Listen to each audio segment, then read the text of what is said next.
Ladies and gentlemen, let's read GameIntent.com video. We're going to be further discussing the recent rumours regarding the Xbox One's CPU speed. Now, just yesterday I reported that there was rumours going around the internet that this clock speed of the AMD Jaguar, the CPU inside the Xbox One of course, is not actually 1.6 GHz. There are some rumours going about there's actually 1.9. Now, there's some further rumours that those previous rumours were actually inaccurate, and the clock speed is actually 1.6, which is what was actually originally expected. Now, I'm going to go into this in a little bit of detail because it's actually kind of confusing. So, how it basically works is that yesterday we were talking about the fact that the AMD Jaguar CPUs have the North Bridge on the chip.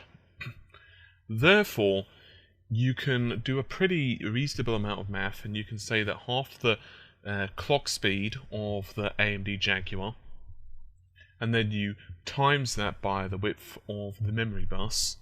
And so, for example, if we go with 950 and you times that by 256, the 950 would be the clock speed of the North Bridge, 256 would be the width for the bus, and then you take whatever number you get and you divide that by 8, then you get 30 gigabytes per second, which, according to slides, is the numbers that Microsoft have been reporting. Okay, sounds great. So the clock speed inside the Xbox One is 1.9 gigahertz, right? Well, this is where it starts to get a bit confusing. You see, there are a couple of websites that are reporting to have exclusive information regarding the Xbox One, leaks if you will. I'm not going to give you guys a complete list, but there are numerous, including Extreme Tech, VG Leaks, Semi-Accurate, Tom's Hardware, and several others. And to be honest with you, it's very difficult to start to understand what one's doing what, because there are two sites that are starting to compete right now. I'm not going to tell you which ones they are for professionalism's sake, but I'm pretty sure it's become pretty obvious by now. If not, a few minutes of Googling will give you the answers. Now, one says, now you remember that the reason we get the 30 gigabytes per second is because of the coherent memory bandwidth. We know that is tied in to the CPU's MMU.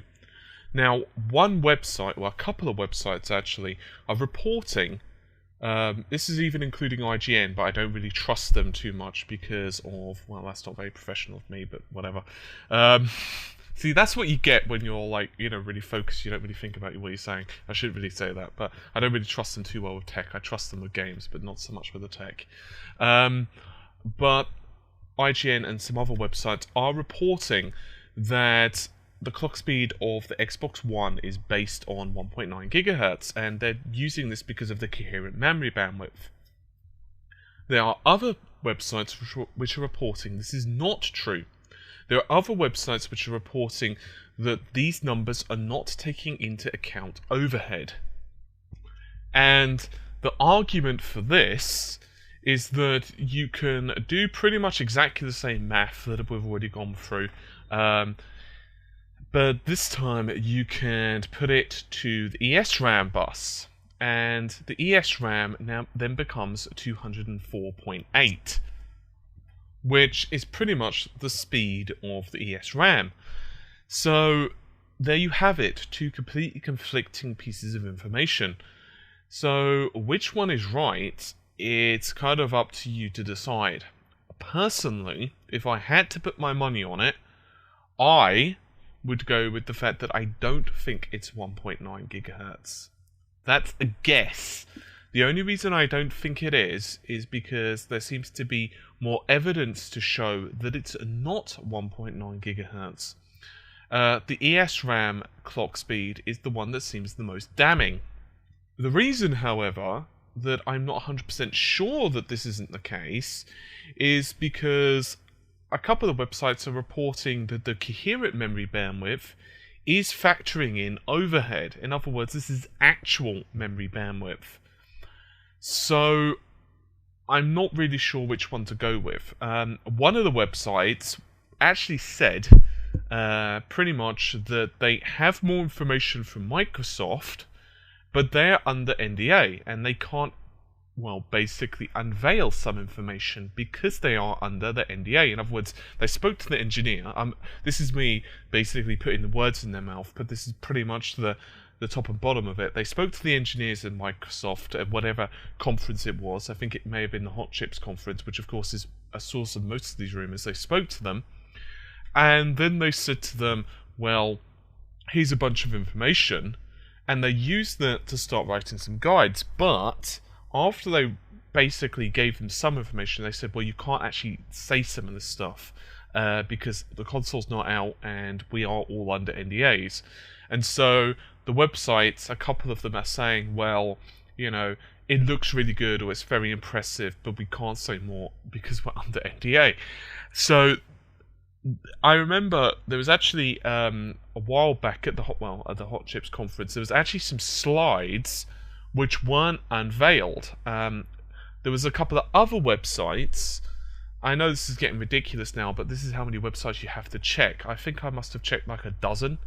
And a couple of them are basically carbon copies of other websites, but there are some that you can tell are slightly different angles and so on, so they're different slides, or slightly different slides, so in other words they're taken at slightly different times and so on.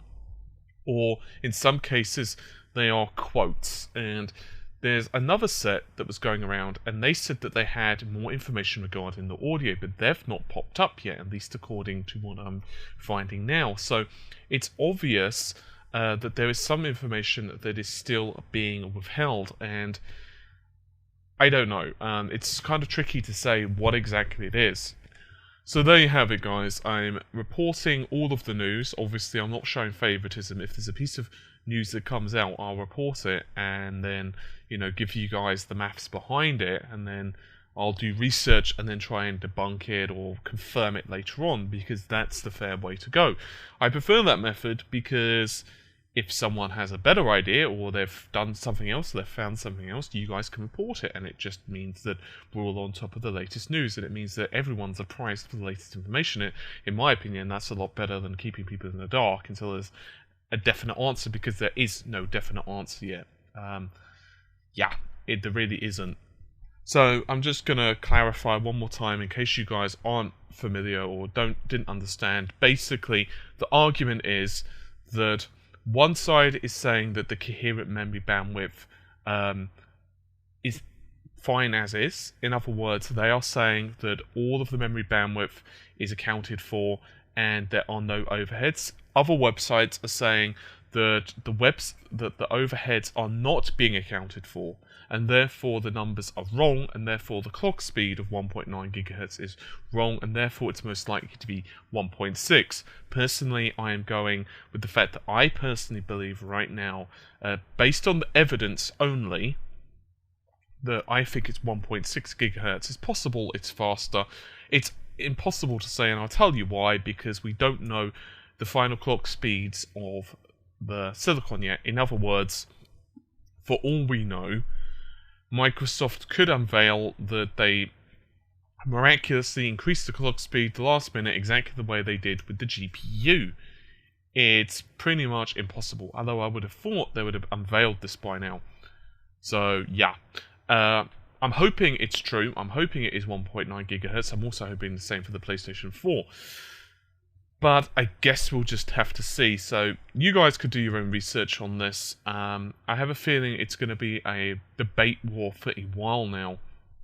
And I have a bigger feeling that a lot of the stuff we're not going to know really until the Xbox One's are actually within our possession. In other words, we actually own them, and we can start doing things which don't rely on, you know, crappy images or resolutions that are basically, you know, a couple of pixels wide by a couple of pixels tall, or based on slides or PR or marketing speak or whatever. So who the hell knows? But hopefully you've enjoyed this video. Hopefully you found it at least food for thought. Anyway, I'm going to get going. Bye for now. Take care.